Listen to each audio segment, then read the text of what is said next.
Hey guys, tonight we dive into ancient Roman hygiene. Imagine walking through the streets of Rome, the sun shining overhead, the hustle and bustle of daily life filling your senses. The sound of chattering voices, the clinking of metal, and the unmistakable scent of the marketplace fill the air. But here's the thing, while you're imagining this bustling scene, it's not all rosy.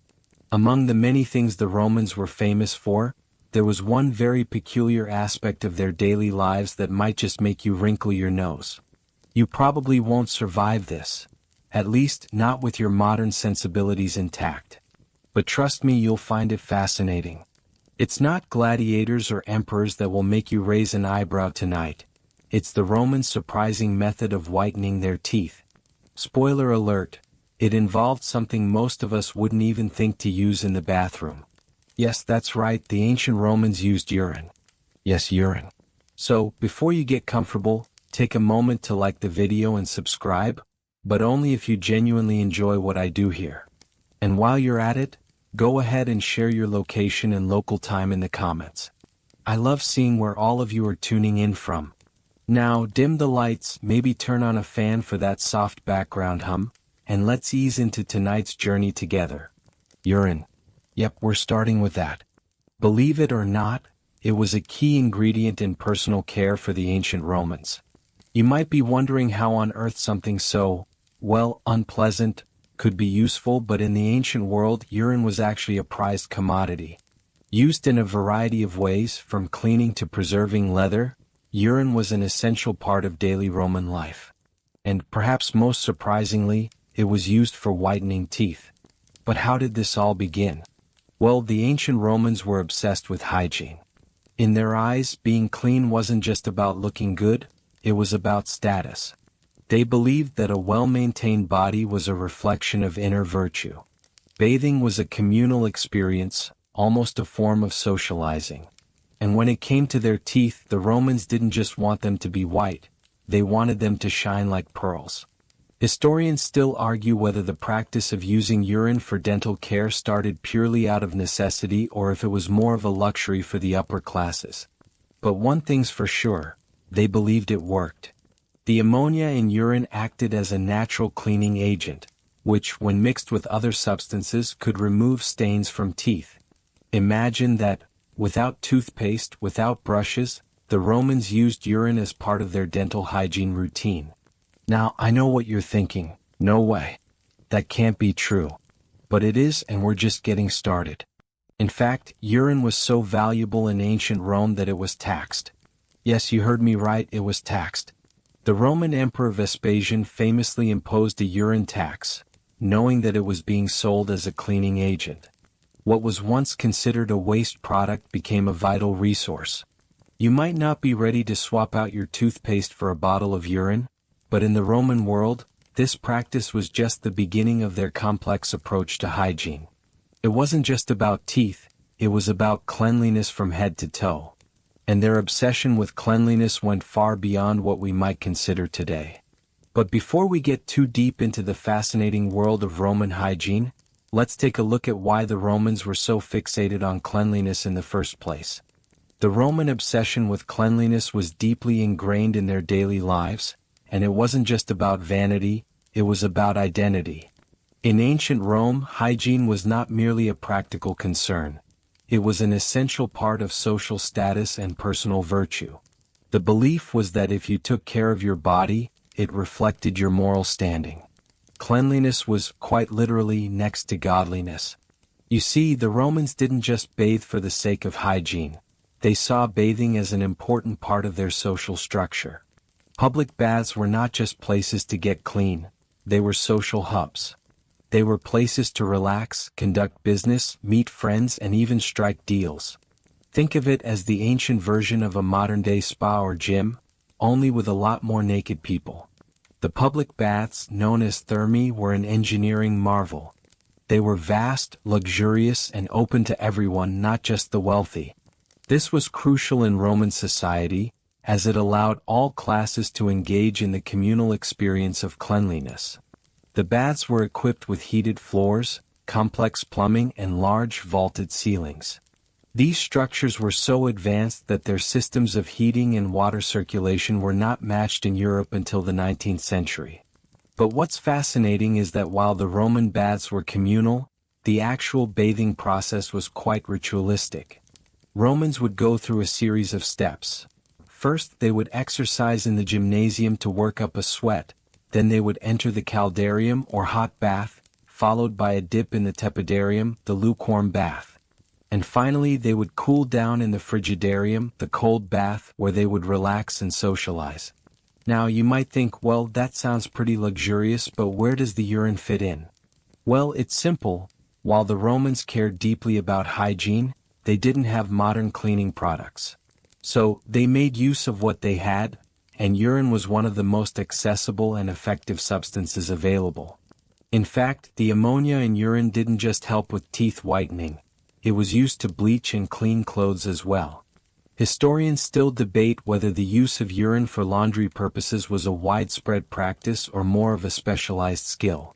Some believe that laundries called fouleries were specifically designed to handle this task.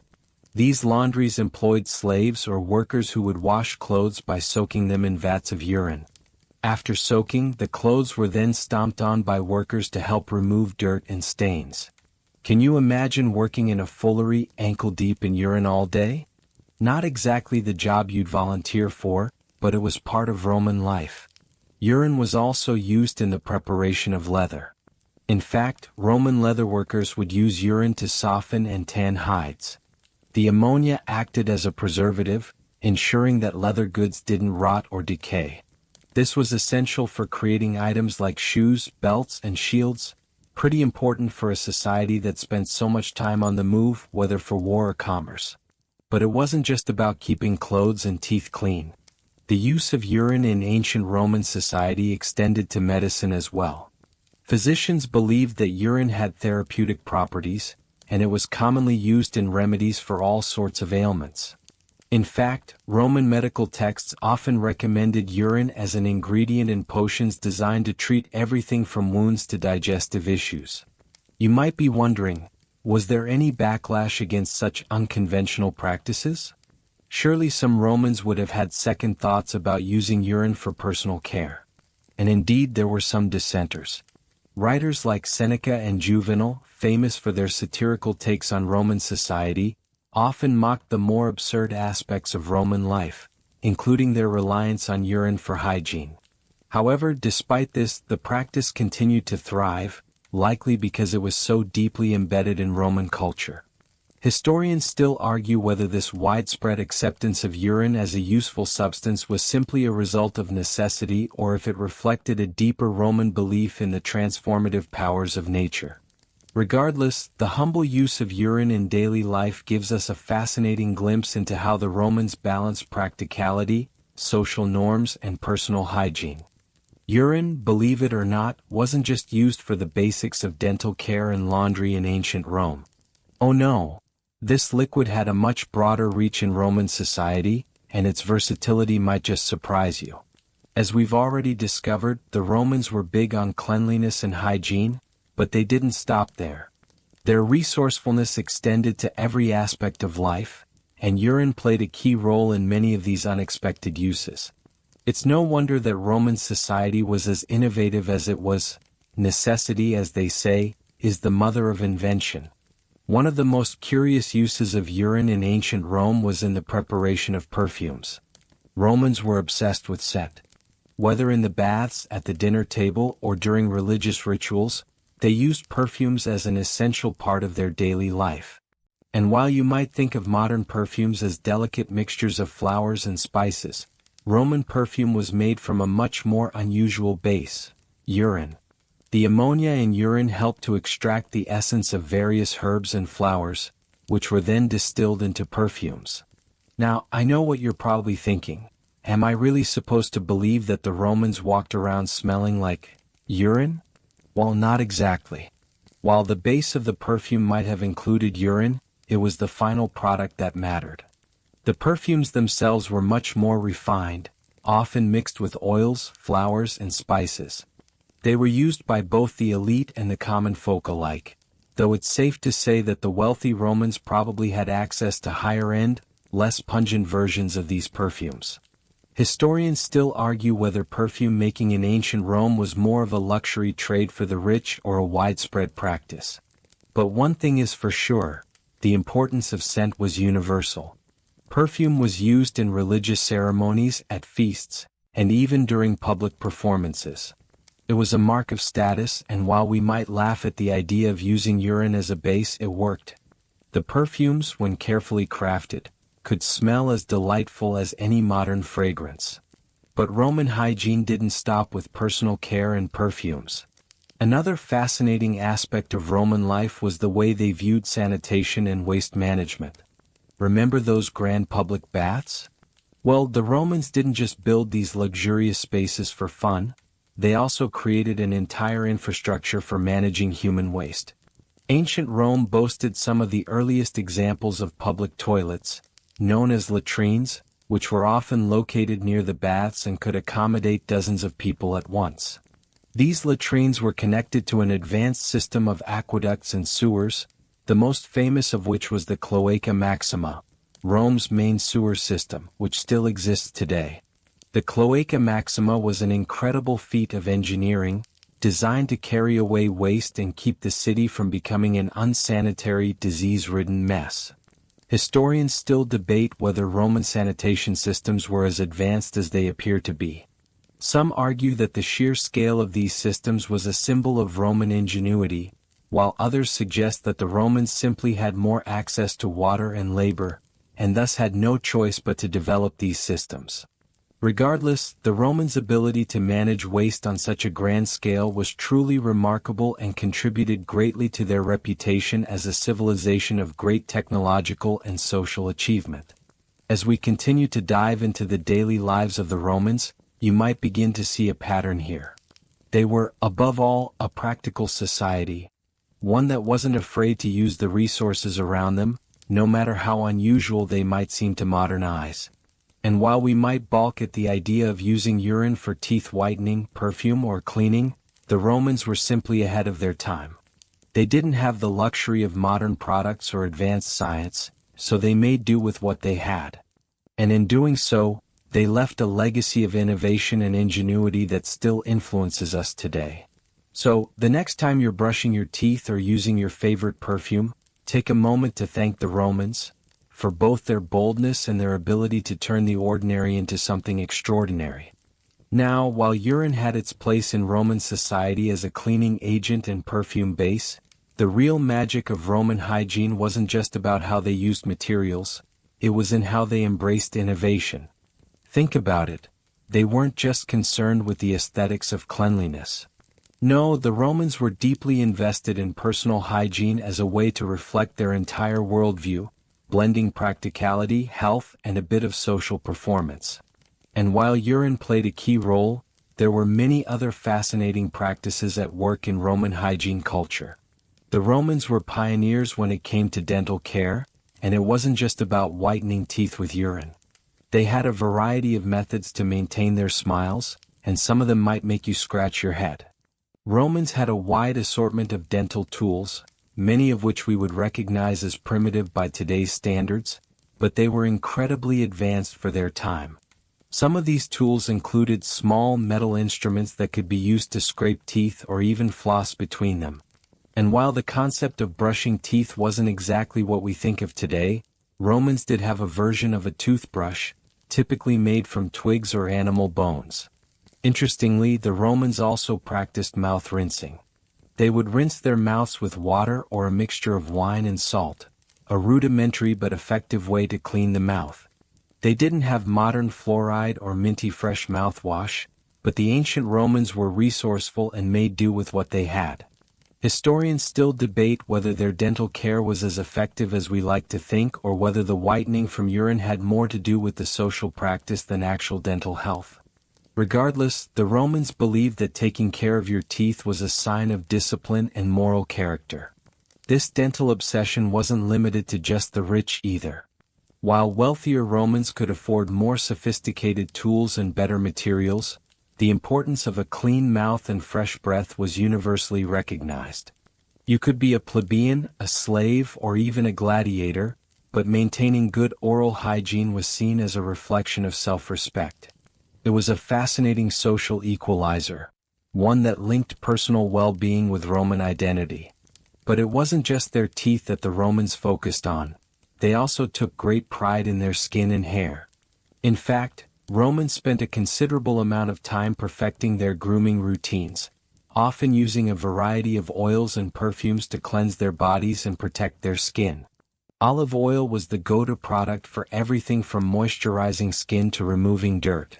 In many ways, it was the Roman equivalent of modern-day lotion. For hair, Romans would use various concoctions of oils, waxes, and even animal fats to keep their locks in tip-top shape.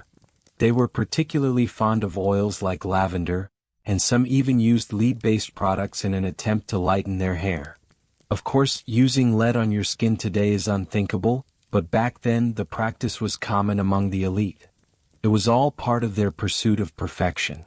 Historians still argue whether the widespread use of oils and cosmetics was a sign of vanity or a pragmatic attempt to stay healthy. Some argue that the Romans were obsessed with outward appearances, while others suggest they were simply taking necessary steps to protect themselves from harsh environmental factors, such as the sun, dust, and dirt. Either way, Roman beauty rituals were just as important as their health rituals, and they certainly didn't spare any expense when it came to appearance. While it might seem a bit extreme to modern eyes, the Romans' commitment to cleanliness was all about keeping the body in peak condition, both physically and socially. For them, a well-maintained body wasn't just about avoiding illness. It was a reflection of one's status, virtue, and discipline. It was a way of showing the world that you had control over your environment and your health. As we move further into Roman daily life, it's clear that their focus on hygiene wasn't just about looking good. It was about maintaining control in a world that was often unpredictable and harsh. They used every resource available to them, from urine to olive oil, to stay clean and stay healthy. And in doing so, they created a culture that valued cleanliness not only as a sign of physical well-being but also as a marker of social standing. So, the next time you slather on your moisturizer or brush your teeth, remember the Romans. Their obsession with hygiene may have seemed a bit extreme at times, but their practices laid the groundwork for many of the cleanliness habits we take for granted today. Now, as we dive deeper into Roman hygiene practices, we can't ignore the social side of things.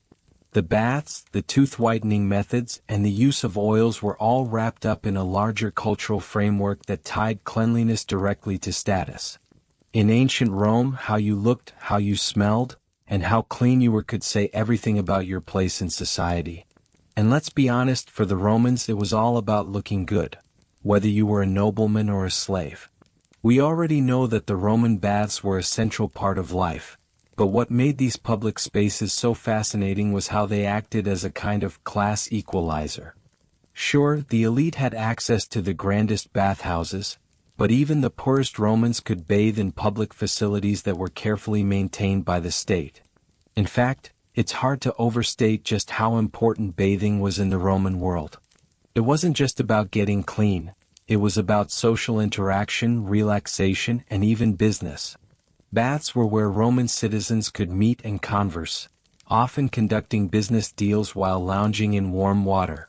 The bathhouses were also places of relaxation and rejuvenation, a place to escape the heat of the day and unwind. The whole process was ritualistic, working up a sweat in the gymnasium, soaking in hot water, followed by a cool dip in the cold pool to close the pores. In fact, it was so ritualized that some scholars argue that the bathhouses were as much about wellness and social life as they were about hygiene. The Romans understood that a clean body was a healthy body, and that health was integral to a well-functioning society. And yet, despite the communal nature of the baths, there was a hierarchy even here. The wealthy Romans would have the finest marble baths, while the poorer citizens could make do with simpler, more modest facilities. But even so, the practice of bathing was seen as an essential part of Roman life for everyone, not just the elite. In fact, the very act of bathing symbolized Roman discipline and self-care. It was an exercise in control, an effort to keep one's body in top condition, and for the Romans that meant constantly staying clean and well-groomed. Historians still debate whether this fixation on cleanliness and bathing was tied purely to the Romans' obsession with status or if it reflected their broader social values. Some argue that hygiene was about keeping one's body in perfect condition as a sign of Roman discipline, while others point out that the baths and the hygiene practices were as much about making connections and creating relationships as they were about physical care. Beyond the baths, there were other methods Romans used to stay clean. We've already talked about the role of olive oil, and you might be wondering, is it really just about oil? Well, yes and no. In addition to oil, Romans often used a strigil, a metal instrument used to scrape dirt and sweat off the skin. This process, known as strigiling, involved rubbing oil on the skin and then scraping it off with the strigil, which helped to cleanse the body of impurities and promote circulation.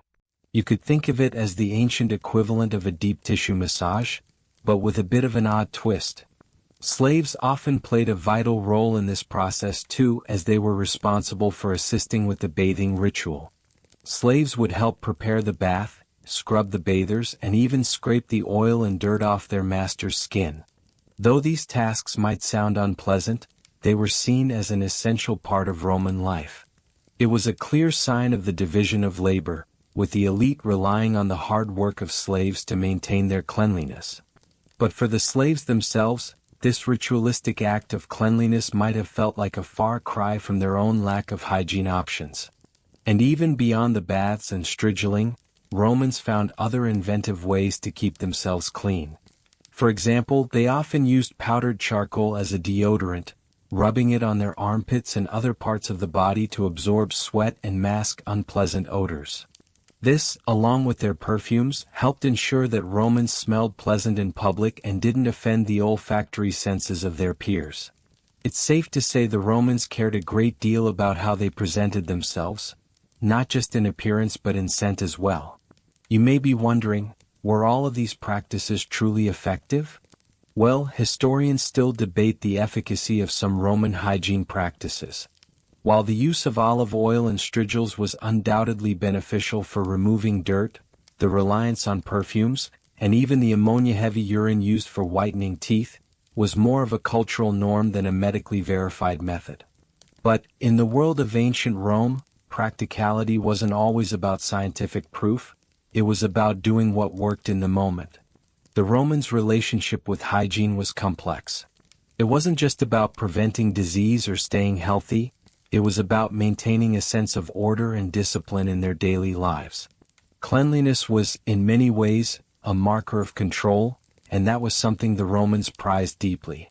But despite the quirks of their methods, like, say, using urine for teeth whitening, they were a society that made hygiene and health a key part of their cultural fabric, and that legacy has lingered, albeit in much more modern forms, to this day. As we continue to explore the Roman obsession with cleanliness, it's worth diving deeper into just how widespread and integrated hygiene practices were in Roman society. It wasn't just a matter of personal care. These practices were closely tied to the Romans' views on civilization and how they maintained order in their bustling empire. Hygiene, in the Roman mind, wasn't just about removing dirt. It was about aligning the body, the mind, and society in a balanced, orderly way.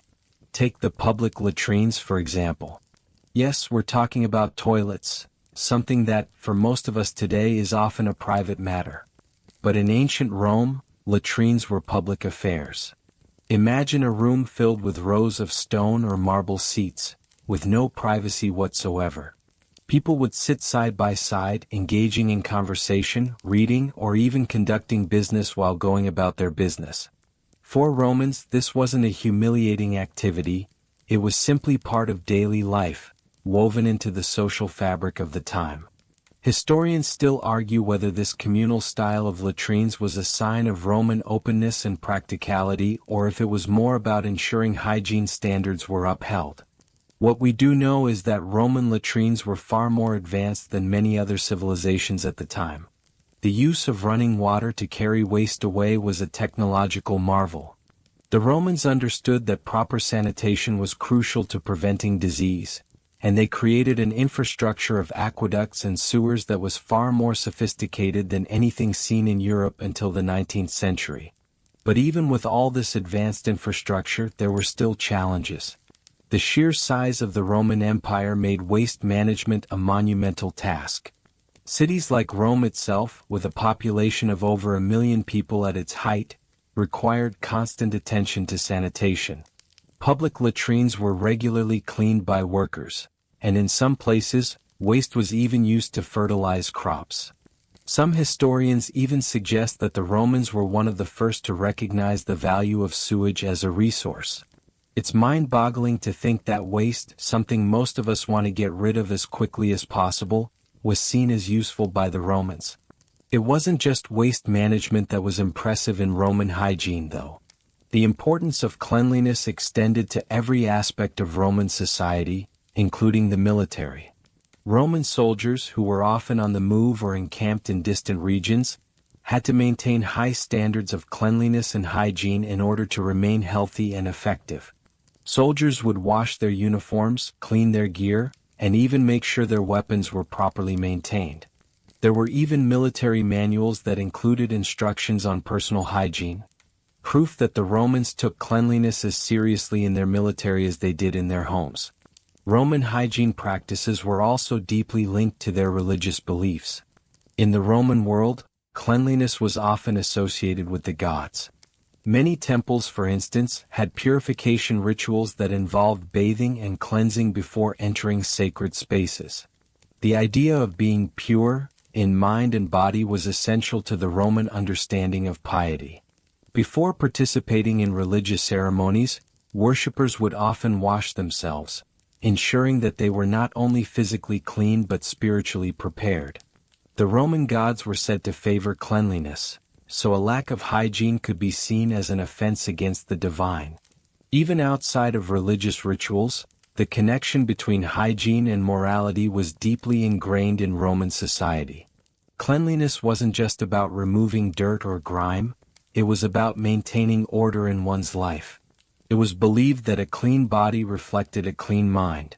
If you took care of your body, it showed discipline, self-control, and respect for the Roman values of order and structure. Conversely, neglecting personal hygiene could be seen as a moral failing, a sign of disorder and weakness. Historians still debate the extent to which hygiene was a moral code versus a practical necessity in Roman culture. Some argue that the obsession with cleanliness was more about maintaining the social order and creating a visible distinction between the civilized Romans and the so-called barbarians.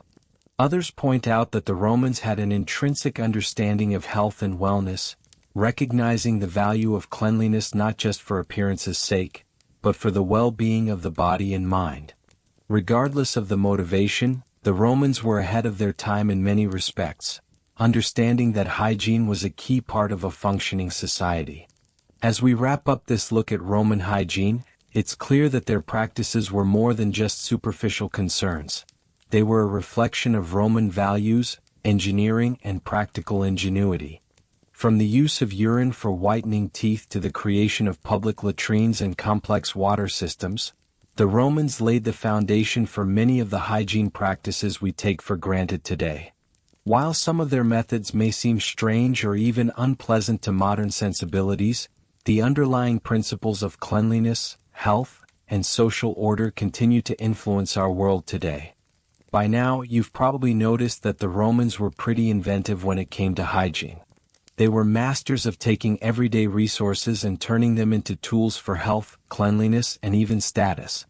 But let's take a step back and think about what all of this meant for the average Roman citizen, both in terms of their daily life and the broader societal structures they created. The way they integrated hygiene into their culture wasn't just about cleanliness, it was a reflection of their broader worldview and their desire for control, order, and discipline. Take, for example, their fascination with bodily cleanliness. Romans saw the body as something that needed to be kept in tip-top shape. They didn't just bathe for the sake of removing dirt, they bathed as a way to maintain physical balance. This idea of balance is key to understanding Roman hygiene. The Romans believed that their bodies, like their society, needed to be well maintained in order to function properly. And so, their obsession with bathing, teeth whitening, and grooming wasn't just about appearance. It was about internal harmony and societal structure. In fact, much of Roman hygiene was tied to their concept of the corpus, the physical body. While we might think of hygiene in terms of cleaning up dirt or germs, for the Romans, cleanliness was a ritualistic practice that served to maintain bodily and spiritual health. In their minds, personal hygiene wasn't just a matter of physical cleanliness, it was a matter of moral integrity. And that belief was reinforced by the social structures that surrounded them. Cleanliness was a mark of respectability, and it was expected of everyone from the emperor to the lowest slave. But let's not forget that not all Romans were equally privileged when it came to hygiene. While the wealthy elite had access to luxurious baths, high-end perfumes, and the best dental care, the poor had to make do with less. Slaves, in particular, were often relegated to the most basic of hygiene practices, if they had any at all. It was a clear reflection of the class divisions that existed in Roman society. Hygiene, like many other things, was another way in which the Romans distinguished between the upper and lower classes.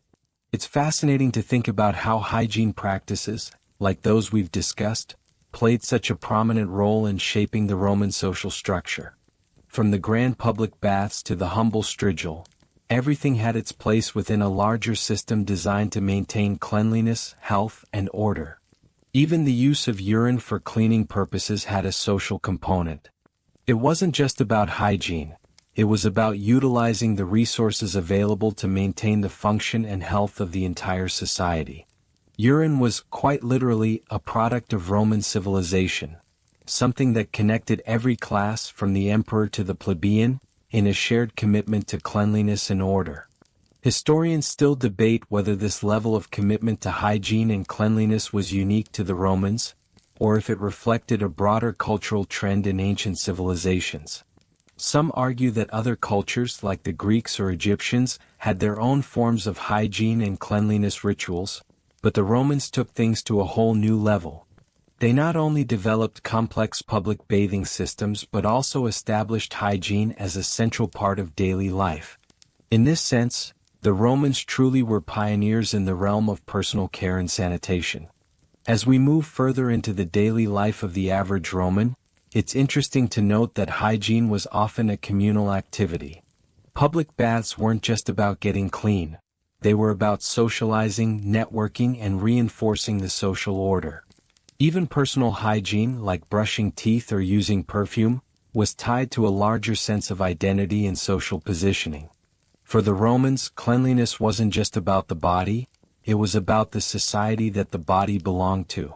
Roman hygiene wasn't just a private matter, it was a public affair, a marker of social order, and a crucial part of how they saw themselves and their place in the world. As we examine these practices, it's clear that they weren't just concerned with staying clean. They were creating a system of care that connected every Roman to one another, reinforcing a sense of shared identity and social responsibility. Cleanliness wasn't just a personal task, it was a civic duty. And for the Romans, maintaining that duty was as important as any military campaign or political victory. And so, as we look back on the ingenuity of Roman hygiene, we can see that it wasn't just about urine, strigils, or public baths. It was about creating a society where health, cleanliness, and discipline were inextricably linked. The Romans knew that maintaining their bodies was not just a matter of survival, it was a matter of civilization. In their world, a clean body reflected a clean society, and that was a reflection of their strength as a culture. As we continue exploring the world of Roman hygiene, we now come to a rather peculiar yet fascinating topic: the role of slaves in maintaining the cleanliness of Roman society. Slaves were not only responsible for tasks like cooking, cleaning, and other household chores, they were also the primary agents behind the meticulous grooming and personal care that the Romans prided themselves on. While Roman citizens were busy attending the baths, whitening their teeth, and applying perfume, it was often slaves who were directly involved in these tasks. For the elite Roman, hygiene was a status symbol, a way to display wealth and civilization. And while wealthy Romans had the means to maintain their own personal care, many relied on slaves to perform the actual work. Think of a rich Roman household with several slaves on hand to help their masters bathe, scrub their skin with oil, comb their hair, and even polish their teeth. The concept of self-care was largely a privilege for the upper classes, and it was the slaves who carried out the most intimate aspects of their master's personal hygiene. Historians still debate the ethical implications of this practice. On one hand, the availability of slaves made such luxurious self-care accessible to the wealthy elite, but on the other hand, the dependency on slaves reflects the deeply ingrained class divisions that permeated Roman society. Slaves were expected to do the work that allowed the aristocracy to maintain a certain image of cleanliness and order, while their own access to hygiene and care was often non-existent or limited. While some slaves were specifically trained to perform hygiene-related tasks, like massaging their masters' bodies or assisting with bathing rituals, others were responsible for maintaining the cleanliness of the household itself. This could mean everything from washing clothes and preparing baths to attending to the personal grooming needs of their masters. For the slave, this was a constant reminder of their subordinate status. Hygiene was a privilege that belonged to the elite, and it was through the labor of slaves that this system could function. The practice of slaves serving as personal attendants in the bathhouses was particularly interesting. Bathhouses, or thermae, were often places of both public and private bathing, and while wealthy Romans could afford to have slaves accompany them to these public baths, some even had slaves who worked within the baths themselves. These slaves would help their masters with everything from the scrubbing process to the use of oils, perfumes, and strigils. Imagine being a Roman aristocrat, lounging in a luxurious bath with your slaves attending to every need while the public mingled in the background.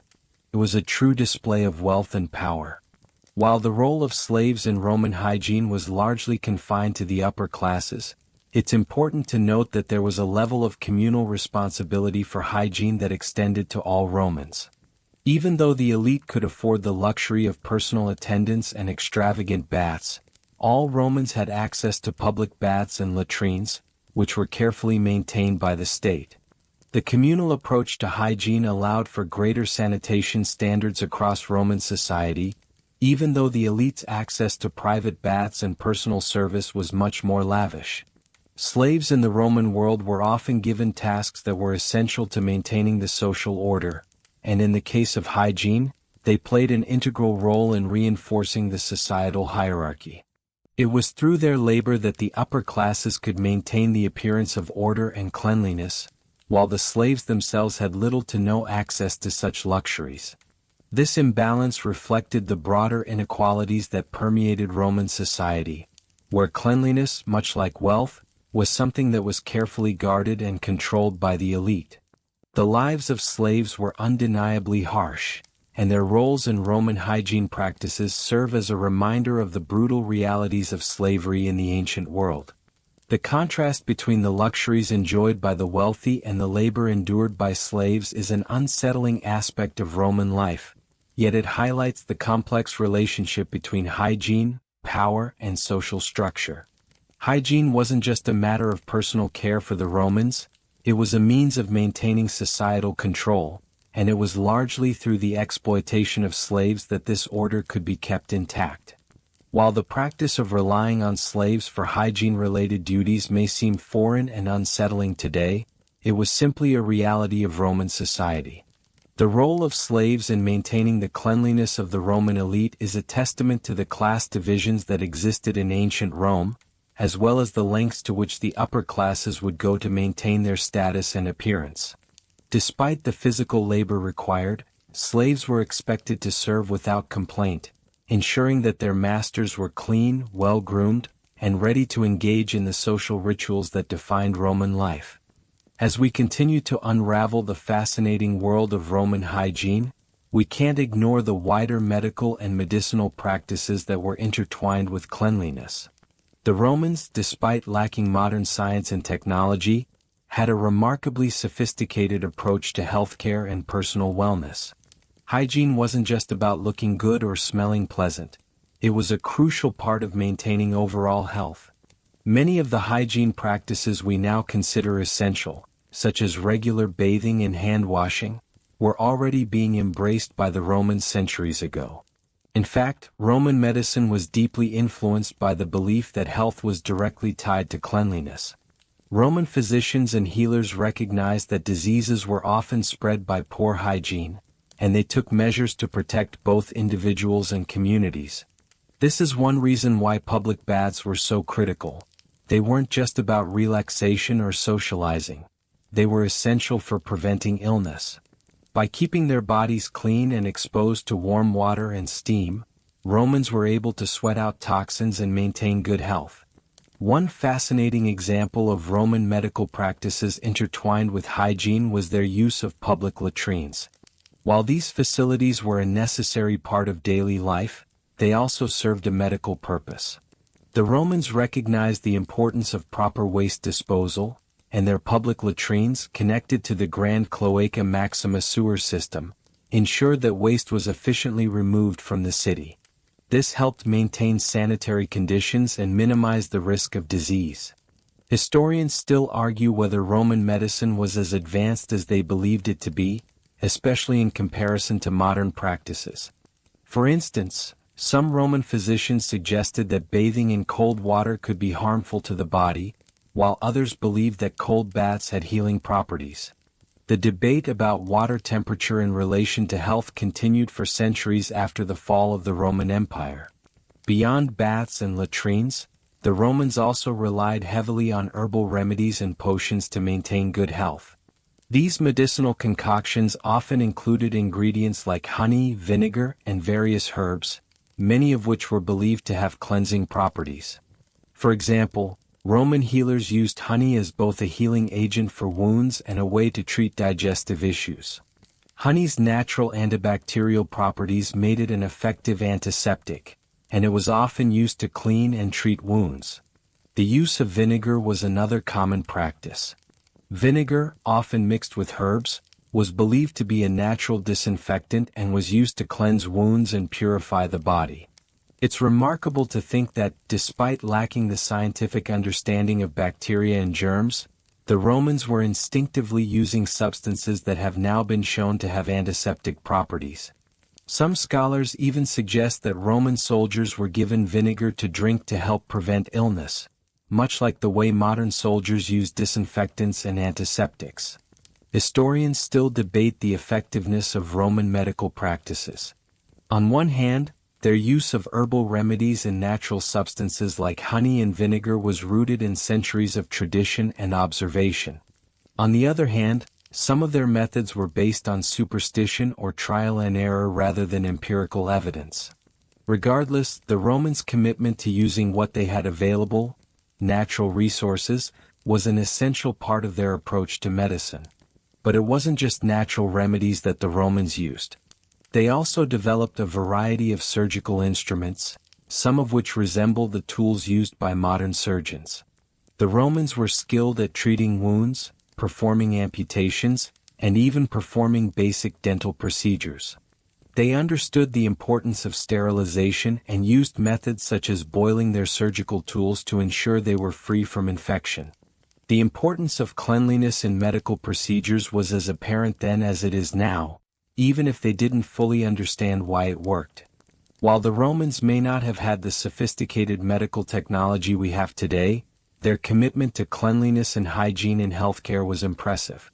The belief that a clean body was a healthy body underpinned much of their medical practices, and their use of baths, latrines, and herbal remedies laid the groundwork for many of the healthcare practices we take for granted today. In many ways, the Romans were ahead of their time, understanding the vital link between hygiene and health long before modern science confirmed it. Their medical practices, including their emphasis on cleanliness, became a cornerstone of the Roman worldview, one that placed a premium on physical well-being as a reflection of moral virtue and social responsibility. As we move further into the world of Roman hygiene, let's take a step back and consider the more philosophical implications of their practices. For the Romans, cleanliness was never just a matter of personal hygiene. It was an essential aspect of their identity, their social roles, and their understanding of the world. In fact, the Romans saw personal care as an extension of their moral integrity. Keeping their bodies clean was not just about avoiding disease or looking good. It was about maintaining a disciplined, virtuous life. The concept of virtus, or virtue, was central to Roman society. Virtue wasn't simply a matter of ethical behavior. It was also about maintaining personal discipline. Cleanliness, then, wasn't just a physical state but a reflection of one's internal state. In Roman thought, if a person could not maintain their body with care and cleanliness, they were seen as morally lacking. Cleanliness, in a way, was seen as a reflection of character. A person who kept their body in order was believed to be more disciplined, more virtuous, and more likely to contribute positively to society. This link between cleanliness and virtue was reinforced by Roman philosophers, who often emphasized the importance of maintaining a healthy, well-groomed body. The Stoics, for instance, believed in living a life of moderation and discipline, and they saw physical care as part of this balanced lifestyle. While the Stoics didn't advocate for excessive luxury or vanity, they did believe that maintaining the body was essential to living a virtuous life. In this sense, Roman hygiene wasn't just about practicality, it was about cultivating moral strength and discipline. However, the concept of cleanliness also had a darker side. As with many aspects of Roman society, there was an implicit class distinction when it came to hygiene. While the wealthy could afford the luxury of public baths, slaves and the lower classes were often left with far less access to personal care. For the poor, hygiene was often more about survival than virtue. Public baths were an important part of Roman society, but they were still a privilege that only the most affluent could access in a truly lavish way. Slaves, as we've seen, were expected to maintain the cleanliness of their masters, but they were not always afforded the same level of care. For them, hygiene was often relegated to the most basic of necessities. They would scrape off the dirt and oil, wash the clothes, and attend to their master's needs, but their own hygiene was often neglected. The Romans' obsession with personal cleanliness therefore carried with it a stark reminder of the inequality that defined their society.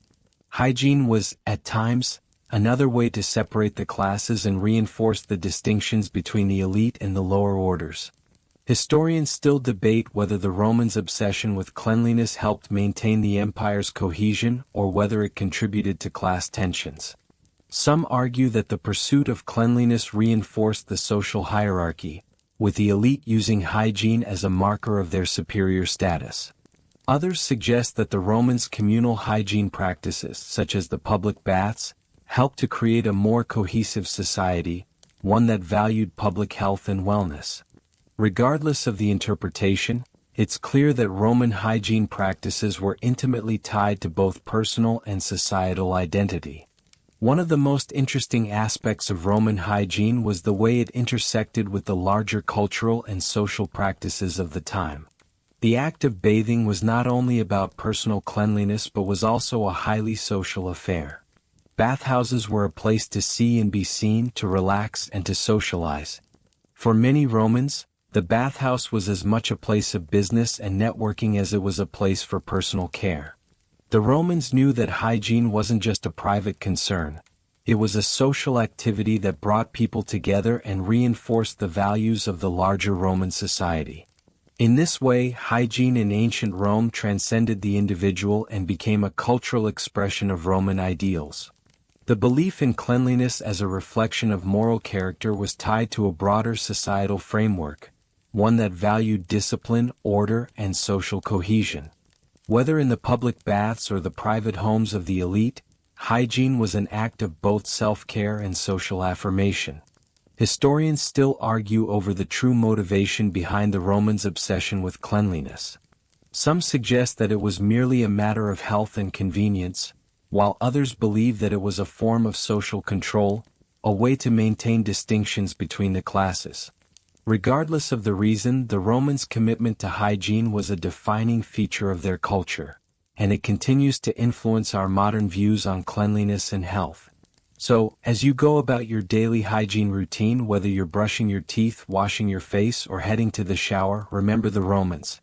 They didn't just see hygiene as a matter of physical care, they saw it as a reflection of their character and a sign of their place in the world. Cleanliness wasn't just a private concern, it was a public statement about who you were and where you stood in Roman society. As we continue our journey through Roman hygiene, we shift focus to one of the more curious and lesser-known aspects of Roman personal care: their use of cosmetics and beauty products. It may come as a surprise to some, but the ancient Romans were no strangers to beauty rituals that were, in many ways, remarkably similar to the ones we use today. However, while modern cosmetics might be packaged in sleek containers, Roman beauty practices were a bit more hands-on, shall we say? The Romans, particularly the elite, were deeply invested in maintaining their appearance. Beauty was seen not only as a matter of vanity but as an essential part of one's public image and social status. Cleanliness, grooming, and presentation were key elements in how the Romans expressed their identity. In fact, much like today, their beauty products ranged from perfumes and oils to lotions and potions, many of which, ironically, contained ingredients that you wouldn't expect to find in a modern cosmetic aisle. For instance, one of the more peculiar ingredients used in Roman cosmetics was melittum, or honey. Romans would mix honey with oils to create moisturizing lotions, or use it as a base for face masks. Given its natural antibacterial properties, honey wasn't just good for keeping your skin smooth, it also helped to keep skin clear and healthy. The use of honey in cosmetics is an example of the Romans' cleverness in using what they had available to enhance their appearance and health. Today, honey remains a popular ingredient in many skincare products for similar reasons. But it wasn't just honey that made its way into Roman beauty routines. The Romans were also fond of perfumes, perhaps even more so than we are today. Scent was a crucial element in Roman society, not just for personal hygiene but for marking status. The wealthier you were, the better your perfume was likely to be. For the upper classes, fragrance wasn't just something pleasant to wear, it was a symbol of their refinement and sophistication. Roman perfumes were made from all sorts of exotic ingredients, including rose petals, lavender, and cinnamon, all mixed with oils and animal fats. Historians still debate whether the reliance on animal fats in Roman perfumes and beauty products was a symbol of luxury or simply a practical solution. On one hand, these fats help to preserve and prolong the scent of the perfume, making it last longer on the skin. On the other hand, the use of such ingredients is seen as evidence of the Romans' fascination with decadence and excess, and a sign that beauty standards often came at the cost of environmental sustainability. Regardless, the perfume trade was booming in ancient Rome, and it became a key industry in the empire, contributing to the social and economic fabric of Roman life. Aside from perfumes and moisturizers, the Romans also engaged in more extreme beauty practices. For example, many Roman women used lead-based cosmetics to lighten their skin and achieve a pale, aristocratic look. Though this practice seems utterly dangerous today, in ancient Rome, a pale complexion was considered the height of beauty and refinement. Fair skin was associated with the elite, as it signified that you didn't have to labor in the sun like the lower classes. In fact, the obsession with fair skin in ancient Rome is reflected in the famous portraits of Roman women, who are often depicted with a flawless, ivory complexion. The use of lead-based makeup is one of the darker sides of Roman beauty practices.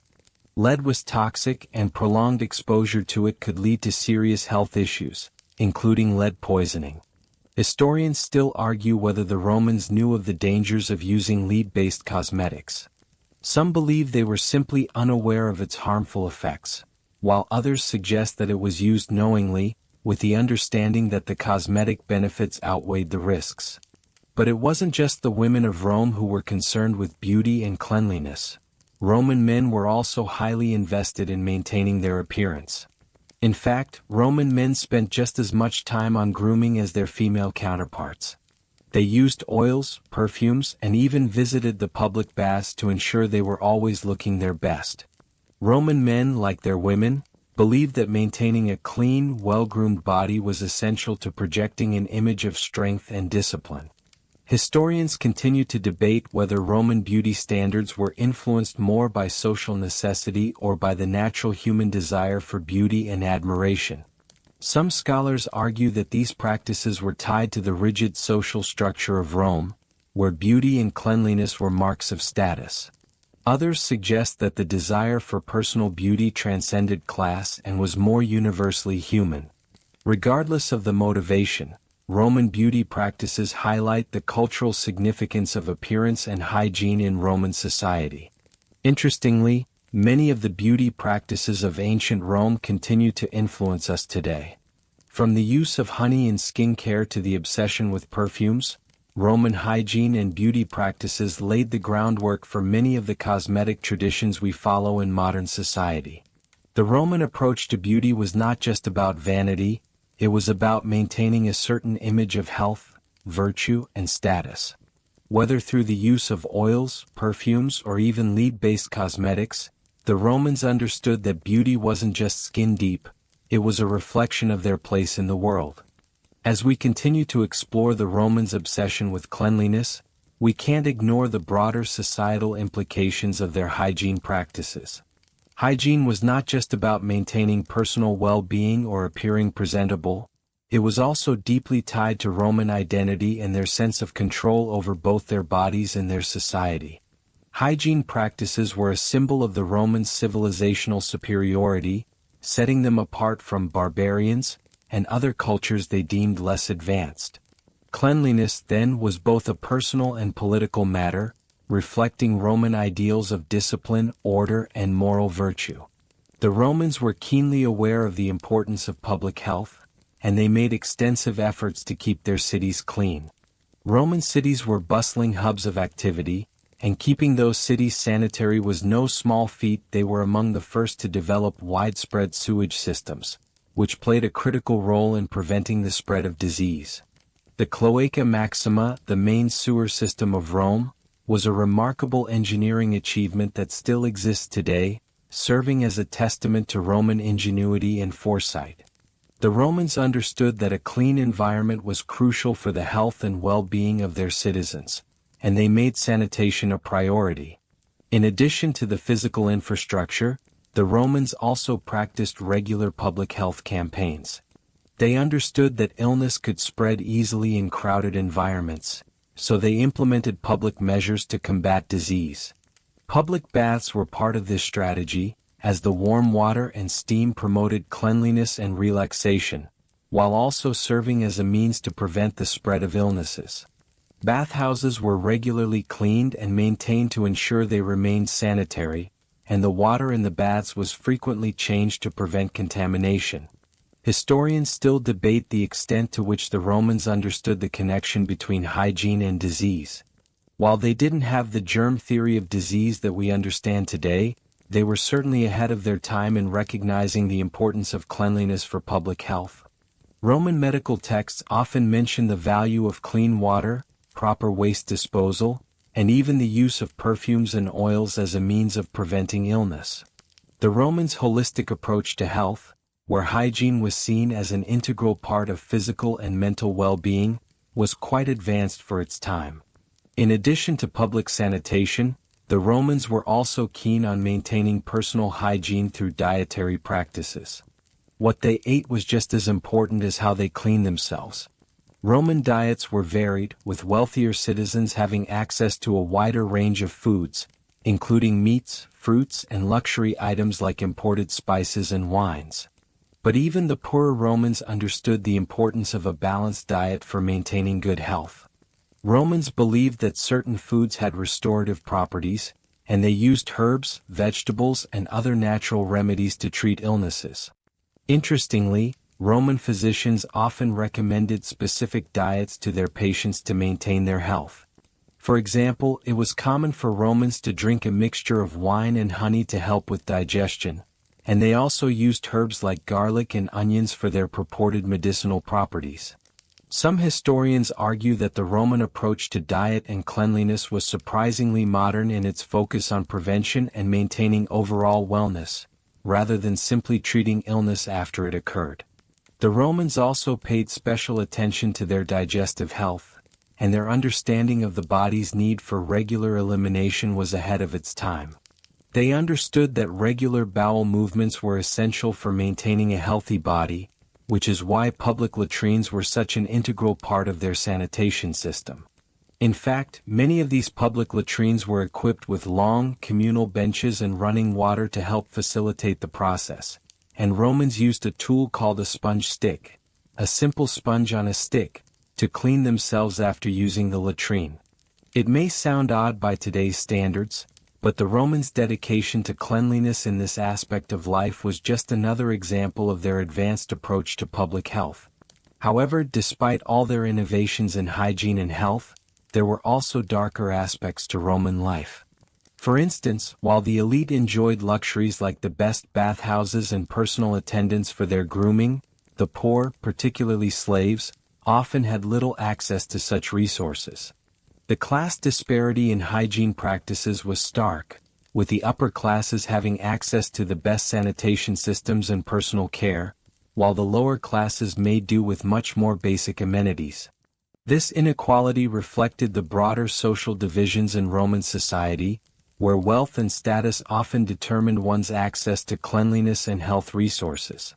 Historians still argue about the impact of Roman hygiene practices on the class system. Some suggest that the widespread availability of public baths and sanitation helped to promote a sense of unity among Roman citizens, regardless of class. Others argue that the disparity in access to hygiene resources exacerbated the divide between the rich and the poor, with the elite using cleanliness as a marker of their superiority. Whatever the case may be, it's clear that Roman hygiene was not just about personal care. It was deeply linked to power, social status, and the functioning of Roman society as a whole. While many of the hygiene practices that we take for granted today, such as public sanitation and regular bathing, were advanced for their time, the Romans' commitment to cleanliness also revealed the complex social structures that underpinned their society. Hygiene was not just a private matter, it was a public expression of Roman values, a reflection of the empire's strength and control. And, in some ways, it was a reminder that, no matter how advanced a civilization becomes, the basic human need for cleanliness and health remains universal. As we continue our journey into the practices of Roman hygiene, it's impossible to ignore the complex relationship between hygiene and public life. Hygiene wasn't just about personal well-being or health. It was a reflection of the Roman approach to society as a whole. In ancient Rome, maintaining cleanliness was an essential aspect of their public identity. In fact, the very act of bathing, socializing, and performing hygiene rituals was a communal activity that brought people together, reinforcing the connections between individuals, classes, and the state itself. Romans were deeply social people, and their public baths were not merely places to cleanse the body. They were places where social networks were built, strengthened, and maintained. The public bathhouses were enormous, often equipped with multiple rooms featuring hot, warm, and cold baths, along with spaces for exercise, massage, and relaxation. These communal spaces were the epicenter of social life in Rome, and it was here that people from all walks of life, rich and poor alike, would come together to relax, chat, and more importantly, maintain their hygiene. What's fascinating about Roman bathhouses is how they became centers for social interaction, where individuals could network and engage in intellectual debates, business deals, and even political discussions. The baths weren't just places to clean your body, they were places where Romans could engage in meaningful interactions. Historians still argue whether the communal nature of Roman bathhouses helped reinforce the social cohesion of the empire or whether they acted as a subtle means of reinforcing the power structures of Roman society. Either way, hygiene was inextricably linked to Roman identity, and bathing served as a key cultural practice. But beyond the elite and the public baths, hygiene was also embedded in the daily lives of ordinary Romans. While wealthy Romans could afford to visit lavish bathhouses and hire slaves to assist in their personal care, even the lower classes had access to communal baths. These public spaces, provided by the state, ensured that personal hygiene wasn't solely a privilege of the elite. For Romans, maintaining cleanliness was a civic duty and a social norm. It was a reflection of one's commitment to Roman values, regardless of class. Of course, hygiene practices didn't end with bathing. In fact, the Roman attitude toward cleanliness extended to every aspect of daily life, including food. The Romans understood that what they consumed had a direct impact on their health. Diets were designed to promote wellness, and Romans paid close attention to food preparation and hygiene in the kitchen. Public health was also a significant concern for the Romans, and their advanced approach to managing the safety and cleanliness of food was reflected in their legal and public health systems. In Rome, food-related illnesses were a serious concern, and the government took steps to ensure that food was prepared and stored properly. There were even laws regulating the sale of food in public markets, aimed at preventing the sale of spoiled or contaminated goods. The Romans were keenly aware of how food hygiene affected public health, and they took steps to address it through legal measures and public infrastructure. In fact, it wasn't unusual for the authorities to inspect and regulate food markets, ensuring that what was sold to the public met certain cleanliness standards. Historians still debate whether Roman food safety standards were as effective as they appeared. While the Romans took a proactive approach to food hygiene, there were still incidents of contamination and foodborne illness. Some scholars argue that the Romans' understanding of food hygiene was advanced for its time, while others suggest that their methods were based more on trial and error than actual scientific understanding. Regardless of their effectiveness, the Romans' approach to food safety and cleanliness shows just how deeply embedded hygiene practices were in every aspect of Roman life. Beyond the public baths and the kitchens, Romans also had a surprisingly sophisticated approach to personal hygiene tools. In the absence of modern toothbrushes and toothpaste, Romans used a variety of dental care tools to maintain their teeth. These included toothpicks, mouthwashes, and even powders made from crushed bones or shells. They were so invested in maintaining healthy teeth that some Romans even had specialized slaves who were responsible for their oral care. These dental tools, though rudimentary by today's standards, demonstrate just how seriously the Romans took their hygiene and health, even when it came to something as small as brushing their teeth. But it wasn't just the tools that mattered, it was the approach. Romans believed that a clean, healthy body was a reflection of moral virtue. They saw personal care as an expression of self-discipline and social responsibility. The emphasis on hygiene was not just about looking good or staying healthy, it was about maintaining an image of moral uprightness and societal participation. For the Romans, hygiene was a matter of civic pride, a reflection of the greatness of their civilization. In this way, Roman hygiene practices transcended the individual. Hygiene was a social obligation, a collective endeavor. From the public baths to the communal latrines, the Romans understood that cleanliness wasn't just a personal pursuit, it was a societal one. The infrastructure they built to support hygiene, baths, latrines, aqueducts, and sewers, was an expression of their commitment to public health and social order. It was this blend of personal responsibility and collective action that made Roman hygiene practices so effective and enduring. Historians still argue about the true nature of Roman hygiene practices. Were they motivated by an intrinsic desire for cleanliness and health, or was hygiene simply another way to reinforce social hierarchies?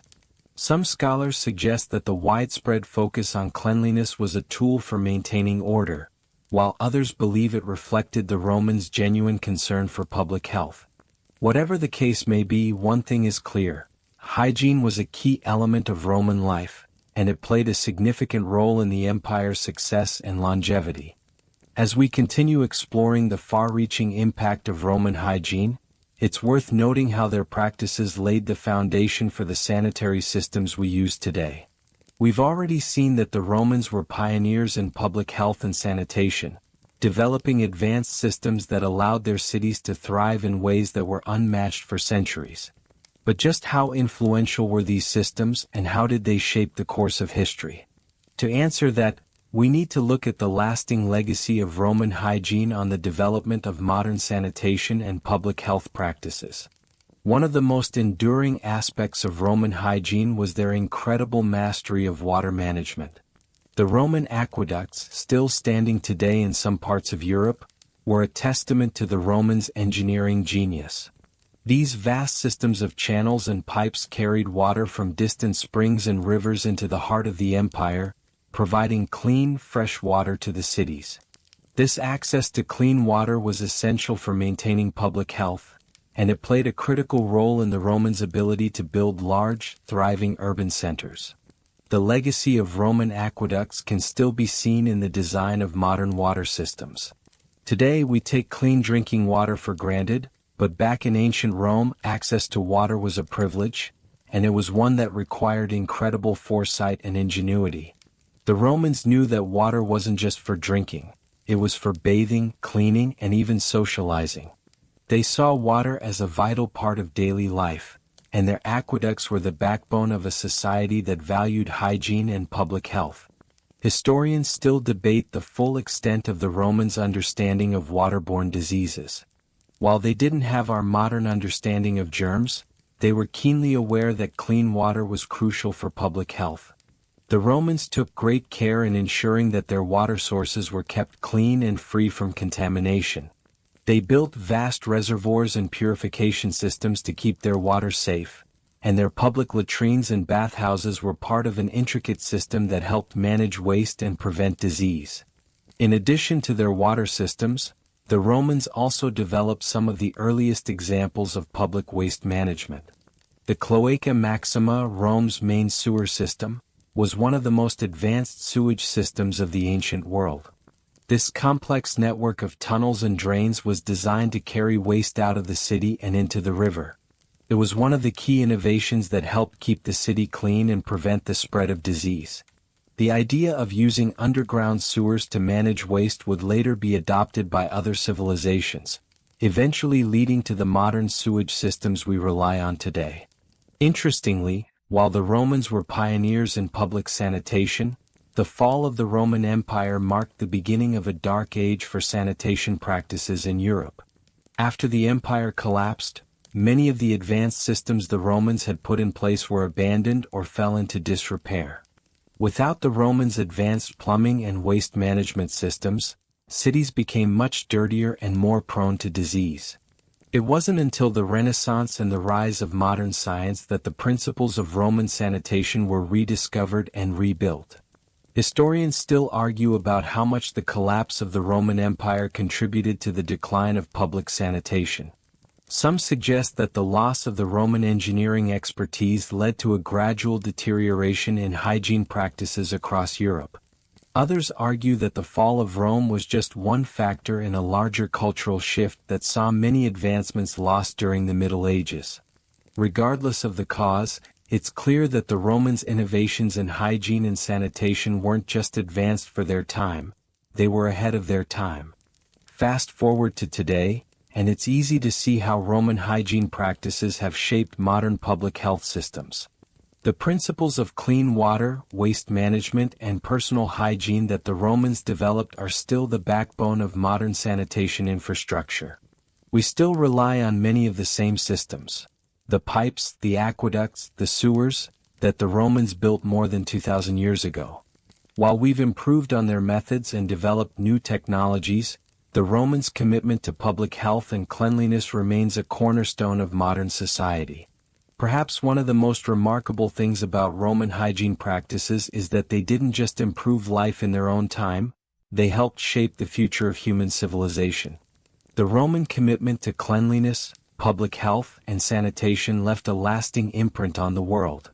And while some of their methods may seem strange or outdated by today's standards, their innovations were groundbreaking in their time, and their legacy continues to impact the world we live in today.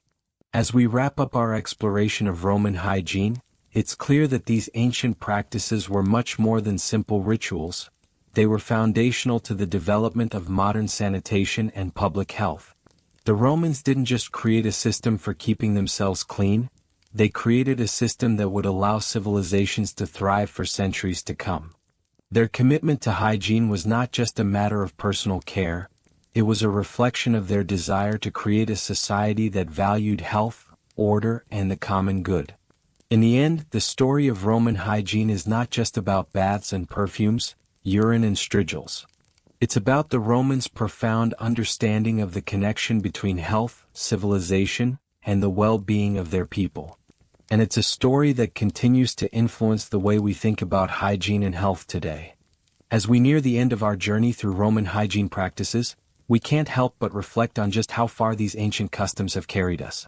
The Romans were, without a doubt, pioneers in many aspects of hygiene, health, and sanitation, laying the groundwork for countless practices and technologies that continue to serve us today. While we may laugh at the thought of using urine for teeth whitening or applying lead-based cosmetics, there's no denying the ingenuity that the Romans displayed in their pursuit of cleanliness and public health. Let's take a moment to step back and appreciate how their innovations in hygiene were deeply intertwined with their social and cultural values. Hygiene in ancient Rome wasn't just a private, personal matter. It was a symbol of Roman identity, discipline, and order.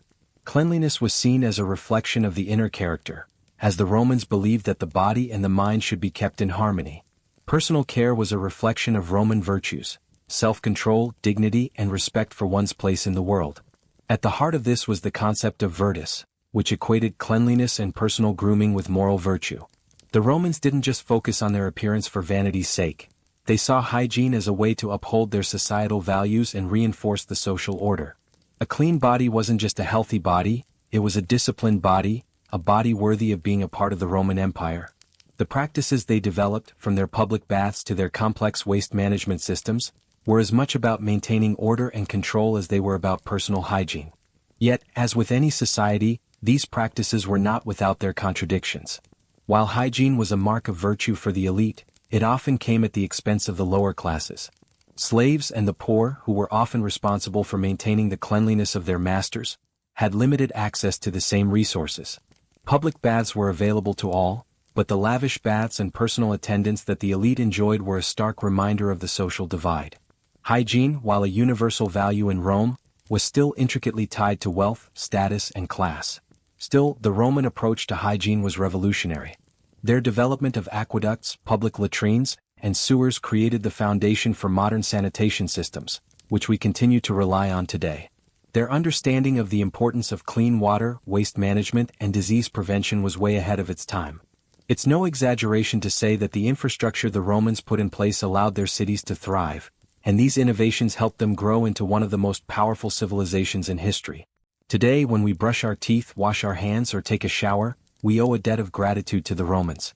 Their belief that cleanliness was essential to both personal and public well-being has influenced countless generations. While we've certainly advanced beyond the use of urine and lead in cosmetics, the core principle that cleanliness and hygiene are integral to a healthy society has remained unchanged. In fact, the standards they set for public health have shaped the way we approach healthcare today, and their focus on sanitation laid the groundwork for the global health systems we now depend on. As we end our exploration of Roman hygiene, it's worth taking a moment to appreciate just how connected the ancient world was to the modern one. The practices of the Romans may have been strange and even uncomfortable to us at times, but their commitment to cleanliness was a major step forward in human civilization. Whether they were using strigils, bathing in public baths, or creating elaborate perfumes, the Romans were always thinking ahead about how to maintain their health, well-being, and society. And as we look back on their legacy, we can see just how much their innovations have shaped our world today. Now, as we start to wrap up this journey, let's reflect on the quiet beauty of it all, the way hygiene, health, and even the act of maintaining cleanliness intertwined with the broader values of Roman society. For them, it wasn't just about the bath or the soap, it was about maintaining a harmonious and disciplined life, something we can all appreciate, even if we don't share the same peculiar methods they did. Slowly, the world around you begins to fade as you contemplate the ingenuity and persistence of the Romans. The sounds of the bustling city slip away, leaving you with a sense of quiet admiration for the way they lived and the legacy they left behind. Now take a deep breath and relax, letting your mind settle into the peace of the moment. As you reflect on the grandeur of Rome and the richness of its culture, let the weight of the day slip away. there's no rush to move forward. Let yourself drift gently into the quiet knowledge that the Romans, with all their quirks and brilliance, laid the foundation for much of the world we know today.